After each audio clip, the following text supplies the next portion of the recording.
हाँ जी, अब next class के अंदर हमने भी प्रीवियस जो टॉपिक किया था, प्रीवियस टॉपिक था हमारा सेट का यूनियन ले लिया था, सेट का इंटरसेक्शन ले लिया था। अब नेक्स्ट पॉइंट पर आते हैं। It is point number 3, set difference, set का डिफरेंस। तो जब हम सेट के डिफरेंस की बात करते हैं तो टू सेट्स का डिफरेंस कैसे ले सकते हैं? ए माइनस बी, ए और बी दो सेट है तो उनका डिफरेंस ले रहे हैं, तो इसमें एक्स टाइप के एलिमेंट आएंगे जहां पर एक्स ए में तो होगा एंड एक्स बी में नहीं होगा। X belongs to A and X not belongs to B. X A set का एलिमेंट है लेकिन एक्स सेट बी का एलिमेंट नहीं होगा। कैसे, इसको थोड़ा सा समझते हैं एग्जांपल से। जैसे एग्जांपल में मैंने ए सेट लिया, उसमें मेरे पास, पहले मैं सिंपल सेट की बात कर रहा हूं, 1 2 3 5 9, ये इसके एलिमेंट है। और बी सेट है, उसमें एलिमेंट है 0 2 4 5। बस अब मुझसे कहा गया सेट ए में से बी को सब्ट्रैक्ट करो, तो मैं करूंगा क्या? वो एलिमेंट लूंगा जो ए में बिलोंग्स करते हैं लेकिन बी में नहीं है। तो देखो 1 ए में है पर बी में नहीं है, 2 ए में है और बी में भी है तो 2 से 2 रिमूव हो गया, 2 नहीं आएगा। नेक्स्ट 3 ए में है पर बी में नहीं है तो 3 आ जाएगा।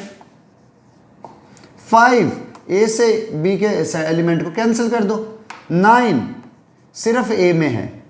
तो अगर हम बात कर रहे हैं ए माइनस बी की, तो इसमें वो एलिमेंट आएंगे जो सेट ए में होंगे लेकिन बी में नहीं होंगे।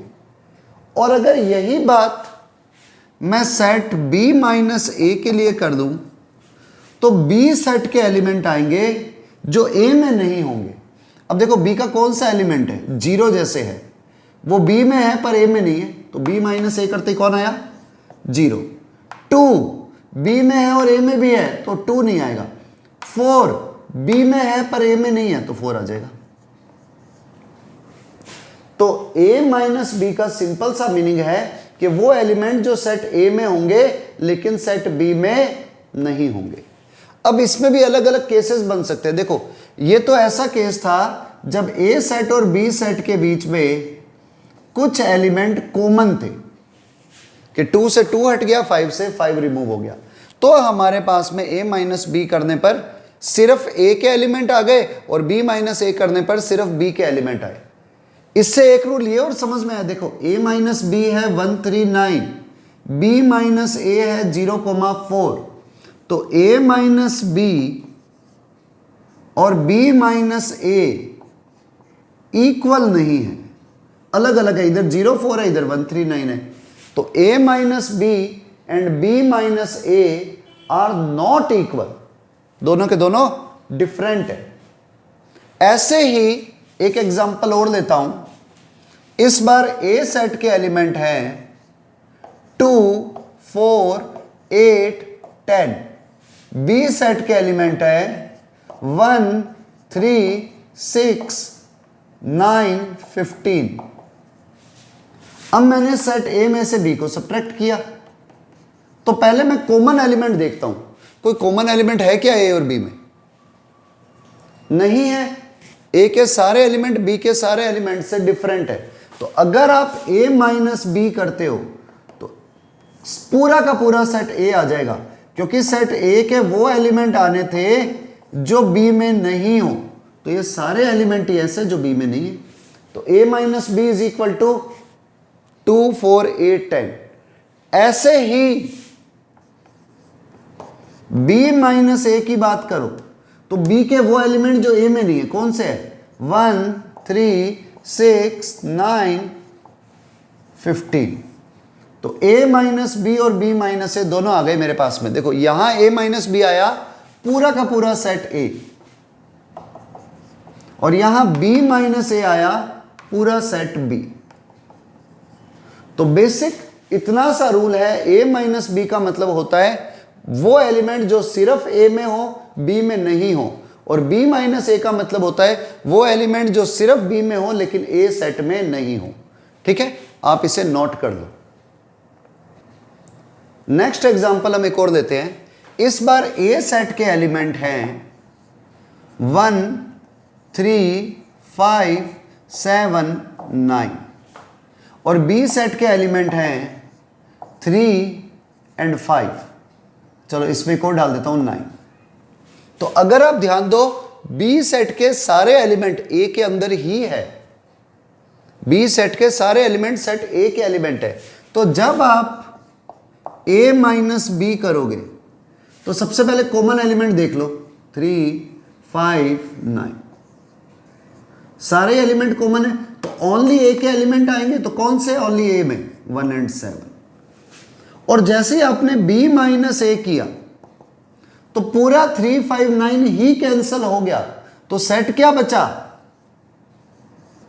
Empty set. It is empty set. इसमें b माइनस a में सिर्फ b के एलिमेंट आने थे, तो इधर कोई एलिमेंट बचा ही नहीं जो सिर्फ b में हो। तो इसका मतलब अगर इस b सेट के सारे एलिमेंट a में हो तो a माइनस बी में तो सिर्फ एक्स्ट्रा एलिमेंट आएंगे, लेकिन b माइनस a में एम्प्टी सेट आ जाएगा क्योंकि कोई भी एलिमेंट कॉमन नहीं था। ऐसे ही अगर a है मेरे पास 2, 4, 5 और b भी मेरे पास है 2, 4, 5, दोनों सेट ही सेम है। तो जब मैं a माइनस बी करूंगा, बहुत जने क्या करते हैं a में से b को माइनस किया, दोनों सेम है तो a minus B equal to 0। Zero नाम की कोई सेट नहीं होता, जीरो कोई सेट नहीं होता, सिर्फ जीरो लिख दो ना आप, वो एक अलग ही सेट बन जाएगा, एक ऐसा सेट जिसका एलिमेंट जीरो हो। पर ऐसा अपने लेंगे नहीं अभी। a माइनस बी सारे एलिमेंट ही हट गए एम्प्टी, और b माइनस a ये भी एम्प्टी। तो a माइनस बी और b माइनस a यहां पर इक्वल है। वैसे in general a minus B and b minus a equal नहीं होते, बट अगर a और b दोनों सेम ही है तो a माइनस बी और b माइनस a दोनों ही इक्वल है। और दोनों किसके इक्वल है? 5 के, एम्प्टी सेट के। ठीक है, नोट कर लो ये भी। नेक्स्ट सेट पर आते हैं। सेट डिफरेंस में जब कंटिन्यूअस सेट का डिफरेंस ले रहे हो, कंटिन्यूअस सेट का डिफरेंस, जैसे मान लो मेरे पास में ये है, ए सेट मेरे पास है 3 से 7 और बी सेट मेरे पास है 2 से 5। ए है 3 से 7, बी है 2 से 5। अब मुझसे कहा गया सबसे पहले a माइनस बी निकालना है, तो मैं क्या करूंगा, सबसे पहले a सेट को ले लेता हूं और b सेट को ले लेता हूं। मैंने नंबर लिखे 2 से 5, 2, 3, 4, 5। तो 2 से 5 आ गया, 2 देखो इंक्लूडेड नहीं है और 5 इंक्लूडेड है, तो 2 से 5 ये है। अब ए सेट है 3 से 7, 5, 6, 7, तो यहां आएगा 3 से लेकर 7 तक। ठीक है, अब जब मैं बात कर रहा हूं a माइनस बी की, तो मेरे पास वो एलिमेंट आएंगे जो सिर्फ a में होंगे, ओनली a। तो ओनली a का मतलब क्या हो गया, उसमें b वाला रीजन नहीं आएगा।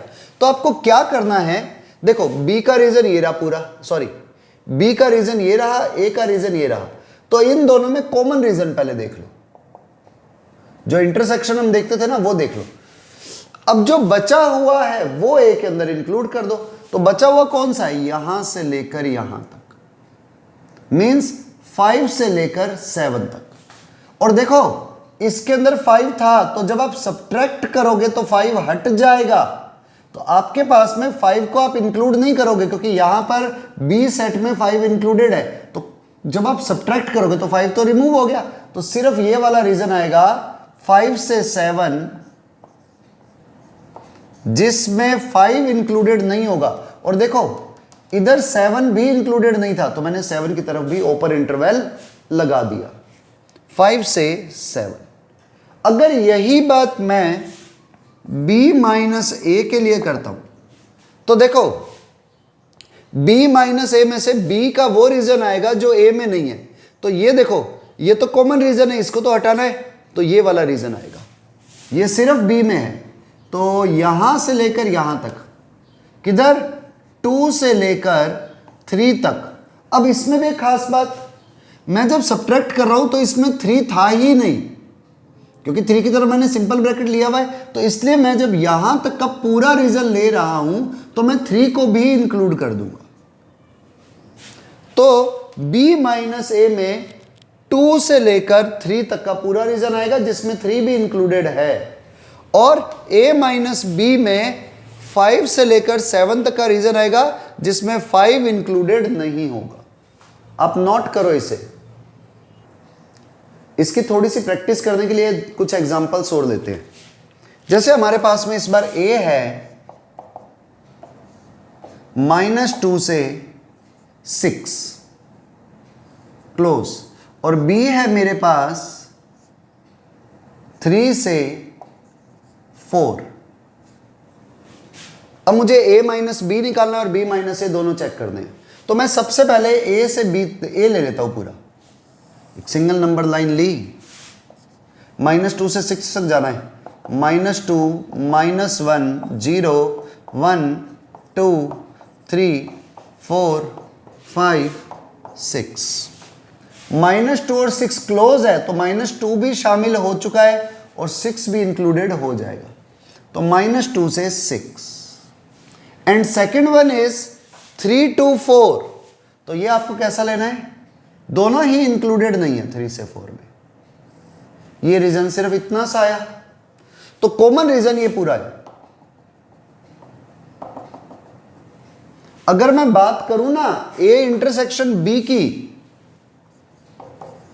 तो a इंटरसेक्शन b कौन है, 3, 4। ठीक है। अब मैंने जैसे ही सब्ट्रैक्ट करा a माइनस बी, तो आएगा क्या, सिर्फ a का रीजन आएगा। तो देखो यहां से लेकर यहां तक a है, और फिर यहां से लेकर यहां तक सिर्फ a है। तो आपको लिखना क्या होगा, -2 से 3। अच्छा 3 के अंदर देखो ये वाला पॉइंट तो ऑलरेडी था ही नहीं इसमें, तो सब्ट्रैक्ट करूंगा तो ये पॉइंट तो यहां आएगा ही आएगा। ये सब्ट्रैक्ट करते टाइम पर a के अंदर 3 तो आएगा, क्योंकि b में 3 है ही नहीं। और यूनियन, क्योंकि आगे वाला रीजन भी लेना है, तो 4 से 6 तक, जिसमें 4 इंक्लूडेड होगा, क्योंकि 4 इस तरफ है और ऊपर नहीं है। तो a माइनस बी जब आप करोगे तो ये रीजन आएगा। लेकिन जैसे ही मैंने b माइनस ए करना चाहा, तो उसमें वो रीजन आता है जो सिर्फ b में हो। तो देखो ये पूरा का पूरा ही कैंसल हो रहा है, तो आपके पास ओनली b में कुछ भी नहीं है। तो इसलिए ये सेट क्या आ गया, एम्प्टी सेट। यहां पर कुछ नहीं आएगा। आप इसको ये भी लिख सकते हो और इसे 5 भी लिख सकते हो, क्योंकि इधर कुछ कॉमन सारी चीज ही कट गई। अच्छा एक रूल और ध्यान रखना कि जब आप a माइनस बी करते हो तो आप ये भी कर सकते हो, a minus A intersection B. a और b का जो कॉमन रीजन है ना, वही तो हटा रहे हैं। ऐसे ही b माइनस ए में भी b minus A intersection B. तो a माइनस बी और b माइनस ए के टाइम पर आपको ध्यान रखना है कि आपको सिर्फ कॉमन रीजन हटाना है। a माइनस बी का मतलब होगा ओनली a, b माइनस ए का मीनिंग होगा ओनली b। Write down. तो ऐसे ही आपको एक क्वेश्चन और करना है जिसमें a सेट ये रहा और b सेट ये रहा। जब आप a माइनस बी सब्ट्रैक्ट करोगे तो आपके पास में ये वैल्यू आएगी, और जब आप b माइनस ए सब्ट्रैक्ट करोगे तो आपके पास में ये वैल्यू आएगी। इसको आप खुद करके देखो, ठीक है, और कैसे आया चेक करना। अब एक केस और बचता है। अभी तक तो हमने क्या किए थे, फर्स्ट टाइम पे तो ए भी डिस्क्रीट था, बी भी डिस्क्रीट था, सब्ट्रैक्ट करें, इधर एलिमेंट सीधे माइनस हो गए। सेकंड में ए भी कंटिन्यूअस था, बी भी कंटिन्यूअस था, तो भी हमने ए माइनस बी कर लिया। अब थर्ड केस लेता हूं, इसमें ए सेट है मेरे पास 3 से 5 और बी सेट है मेरे पास, इसमें नंबर डाल दिए मैंने 2 4 5 6। अब जब मैं a माइनस बी करता हूं तो कैसे करूंगा? तो सबसे पहले a सेट को ले लो, नंबर लाइन पर आएगा a सेट 3 से 5, 2 3 4 5 6। तो 3 से 5 हमारे पास में इस तरह से चला गया, यहां से लेकर यहां तक पूरा। और बी सेट जो है ना वो नंबर्स है सिर्फ, तो आप उन नंबरों को क्लिक कर लो। बी सेट में कौन आ गए? 2 4 5 एंड 6। जैसे ही हमने a माइनस बी किया तो देखो ओनली ए आएगा। ओनली ए का मतलब कॉमन चीजें क्या है? देखो यहां से लेकर यहां तक ए है सिर्फ, तो 3 से लेकर 4 तक सारा रीजन आएगा, लेकिन उसमें 4 इंक्लूडेड नहीं होगा। क्यों नहीं होगा?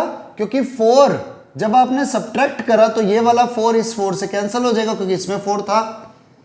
फिर जब आप आगे बढ़े कॉमन रीजन में तो ये आ गया था, एक ये आ गया, एक ये आ गया। फिर जब आप आगे जाओगे तो यहां से लेकर यहां तक कॉमन है, कुछ भी नहीं है कॉमन।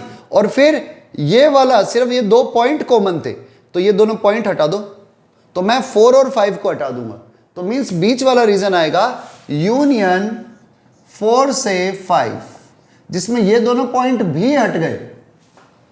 यही बात जब b माइनस ए के लिए करी तो सिर्फ b के एलिमेंट आएंगे। b में तो 4 ही एलिमेंट है, 1 2 3 4, जिसमें ये दोनों कॉमन है, तो इन 2 को हटा दो, तो बच्चे में कौन से रह गए? ये 2 और 6। तो b माइनस ए सिर्फ 2 पॉइंट आएंगे, 2 एंड 6।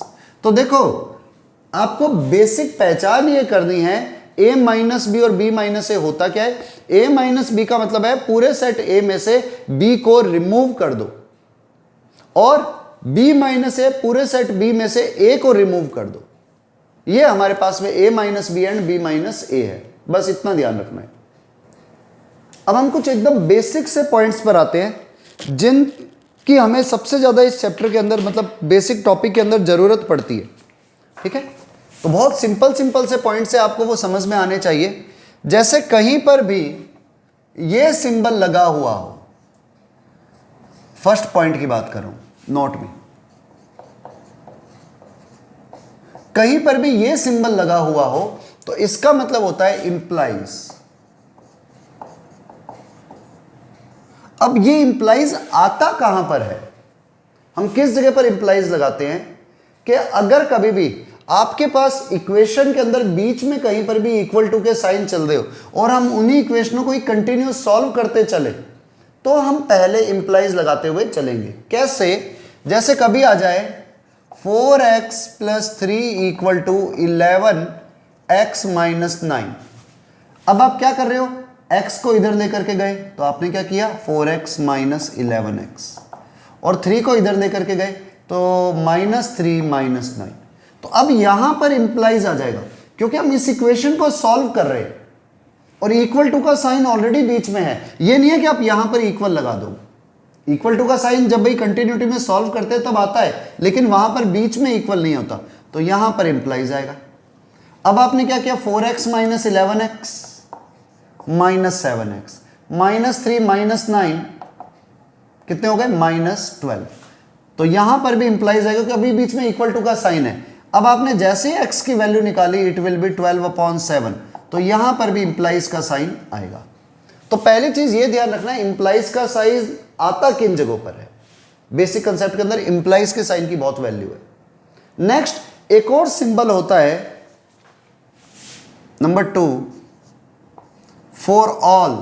इसको हम कहते हैं फॉर ऑल। फॉर ऑल का मतलब क्या है? हर एलिमेंट के लिए। फॉर ऑल का मीनिंग क्या है? ये वाला साइन उल्टा ए, और इसको भी कट किया हुआ है, मतलब हमने ए जैसा लिखा वी बना दिया और उसे कट कर दिया। तो ये इसका मीनिंग होता है for all. For all means सबके लिए। जैसे मैं ये लिखूं कि x इज ग्रेटर देन 5, तो अब इसमें वो सारे नंबर आएंगे जो 5 से बड़े हैं।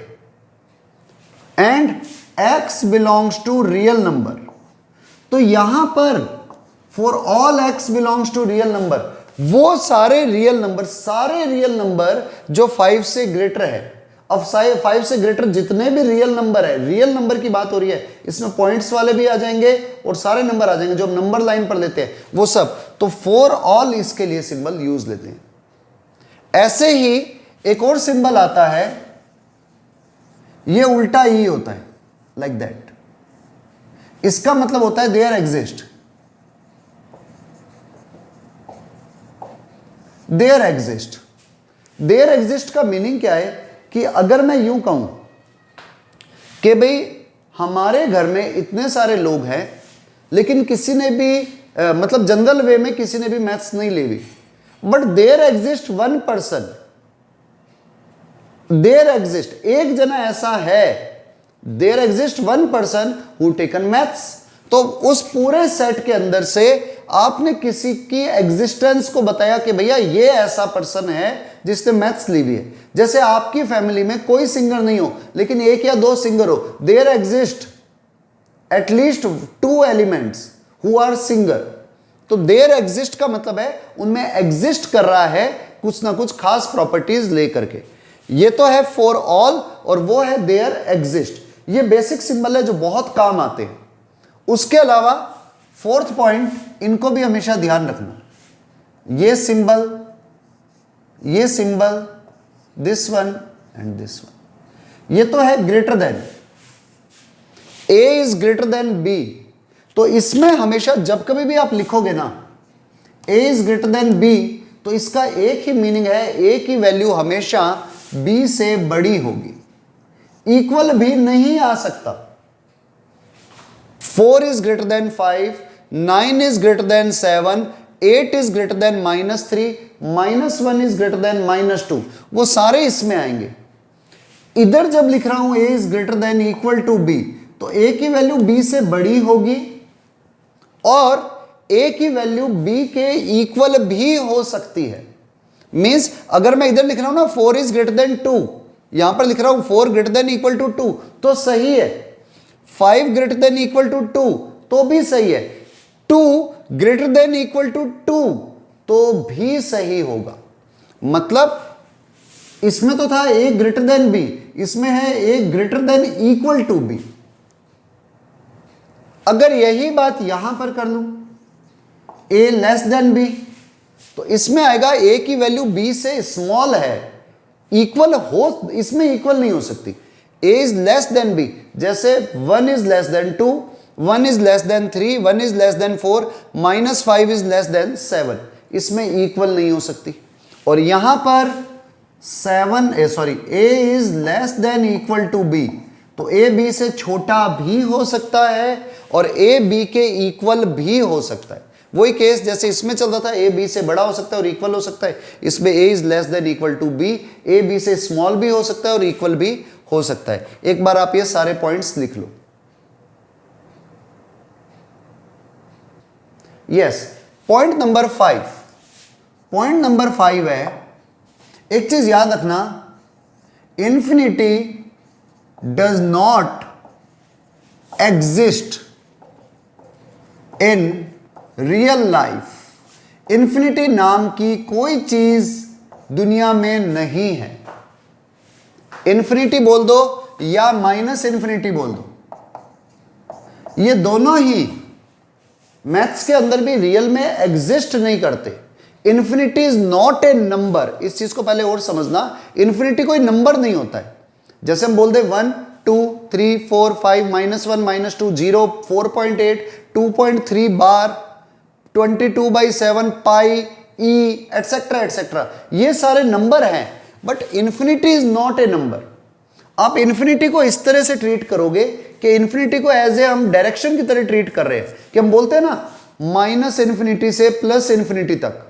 तो इसका मीनिंग क्या है, माइनस की इन्फिनिटी से प्लस की इन्फिनिटी तक, मतलब नेगेटिव में सारे नंबर, पॉजिटिव में सारे नंबर। तो हम ये सिर्फ शो कर रहे हैं माइनस इन्फिनिटी से इन्फिनिटी, जबकि रियल में ना तो इन्फिनिटी नाम की कोई चीज होती है ना माइनस इन्फिनिटी नाम की कोई चीज होती है, यानी कि कोई नंबर नहीं होता। पहली चीज तो हमेशा ये ध्यान रखना। ऐसे ही कभी कोई लिखता है ना अपॉन में 0, तो कई लोग कहते हैं 1/0 इज इक्वल टू इनफाइनाइट। ये भी गलत है, क्योंकि अभी अभी एक मैंने वर्ड यूज लिया था, इन्फिनिटी नाम की मैथ्स में कोई चीज नहीं है।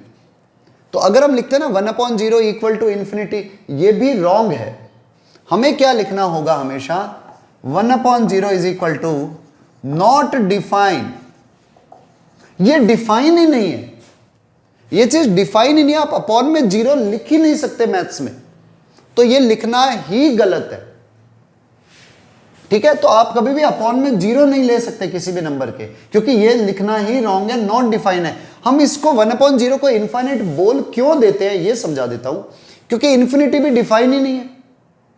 आप इन्फिनिटी की क्या डेफिनेशन दे सकते हो, क्योंकि इन्फिनिटी की कोई डेफिनेशन ही नहीं होती। हम ये थोड़ी कहेंगे जो बहुत दूर है, जिसे काउंट नहीं कर सकते, जो अनंत है। अब अनंत बोलते हुए भी, इन्फिनिटी बोलते हुए भी आप इन्फिनिटी यूज ले रहे हो, जो इन्फिनिटी है। अब ये क्या मतलब हुआ, तो इन्फिनिटी की कोई डेफिनेशन नहीं है, इन्फिनिटी नाम का कोई नंबर नहीं है, इस चीज को ध्यान रखना। तो इसलिए 1/0 इनफाइनाइट नहीं होता, नॉट डिफाइन होता है। ऐसे ही नंबर 7 पॉइंट, 1/इनफाइनाइट भी 0 के इक्वल नहीं होता। क्यों नहीं होता भैया, इन्फिनिटी नाम की कोई चीज ही नहीं है। तो 1/इनफाइनाइट इक्वल टू 0, ये जो हम लिखते हैं ना, ये गलत है। हाँ, आप ये ले सकते हो कि जब अपॉन का नंबर बहुत बड़ा होता है, इस चीज को समझना, जब अपॉन का नंबर बहुत ज्यादा बड़ा होता है, इन्फिनिटी का मतलब बहुत ज्यादा बड़ा ले रहे, तो 1 के अपॉन में जो नंबर आया जो बहुत ज्यादा बड़ा है, तो ये वाला रिजल्ट, यानी कि अपॉन में इन्फिनिटी नहीं है, अपॉन का नंबर इन्फिनिटी की तरफ जा रहा है, मतलब बहुत बड़ा हो रहा है। ये इन्फिनिटी की तरफ जा रहा है, मतलब बहुत बड़ा हो रहा है। तो ये जो डिवीजन है, ये 0 की तरफ जा रहा है। जैसे 1/50,000 करोड़ आ गया। अब अगर आप इसको डिवाइड करोगे तो 0.0000000000000 करके 2 आएगा, तो वो लगभग 0 ही हो गया। तो अगर अपॉन का नंबर इन्फिनिटी की तरफ जा रहा हो, तो ये पूरा का पूरा जो डिवीजन है वो 0 की तरफ जाएगा, ये 0 नहीं होता है। ठीक है, तो इन चीजों को थोड़ा सा आपको ध्यान रखना है कि 1/0 नाम की कोई चीज नहीं होती, 1/इन्फिनिटी नाम की कोई चीज नहीं होती है, क्योंकि इन्फिनिटी वैसे भी कुछ नहीं है। ऐसे अगर मैं बात करता हूं, बहुत सारे लोग क्या करते हैं, नंबर 8 अंडर रूट, याद रखना अंडर रूट के अंदर एक तो पहले हमेशा greater than equal to 0 number आते हैं। अंडर रूट के अंदर हमेशा या तो 0 आएगा या 0 से बड़ा नंबर आएगा। पहली चीज 1 आ जाएगा, 2 आ जाएगा, 3 आ जाएगा, 4 आ जाएगा, 5 आ जाएगा, 0 आ जाएगा, 1.5, 2.5, 3.5। रियल नंबर्स की बात हो रही है यहां पर, इमेजिनरी नंबर नहीं कर रहे। आप कहो सर अंडर रूट में -1 आयोटा होता है, एक अलग मैथ्स की टर्म आती है, वो इमेजिनरी है। तो अंडर रूट के अंदर हमेशा नंबर जो आएंगे वो 0 या 0 से बड़े आते हैं, ग्रेटर देन इक्वल टू 0। इसका सीधा सा मीनिंग आ गया, आप कभी भी किसी नंबर का अंडर रूट निकाल दो, it will be always greater than equal to 0। यानी कि आप किसी भी रियल नंबर का अंडर रूट लो, वो हमेशा या तो 0 होता है या 0 से बड़ा होता है। बहुत सारे लोग ये गलती कर देते हैं। मैं क्वेश्चन पूछता हूं कई बारी, अंडर रूट 25 कितना होता है, लोग कहते हैं सर प्लस और माइनस का 5। ये रॉन्ग है। Under root 25 is equal to 5। Under root 25 is equal to 5। कभी भी अंडर रूट 25 प्लस माइनस का 5 नहीं होता। इस चीज को आपको पहले हमेशा याद रखना पड़ेगा। ठीक है, एक बार आप इतना नोट करो पॉइंट्स सब। चलो मान लो कुछ स्टूडेंट ये सोचते हैं नहीं sir 1/0 is equal to infinity होता है, हमने बचपन से ही पढ़ा है। तो मैंने कहा ओके, मैंने भी तुम्हारी बात एक बार मान ली, 1/0 इक्वल टू इन्फिनिटी है। चलो मैं तुम्हारी बातों को सही मानता हूं। तो आपने ये भी तो रूल पढ़ा है कि क्रॉस मल्टीप्लाई कर सकते हैं। तो इसका मतलब 1 is equal to 0 into infinity. अगर इन्फिनिटी एग्जिस्ट करती है तो 0 के उससे मल्टीप्लाई कर सकते हो आप।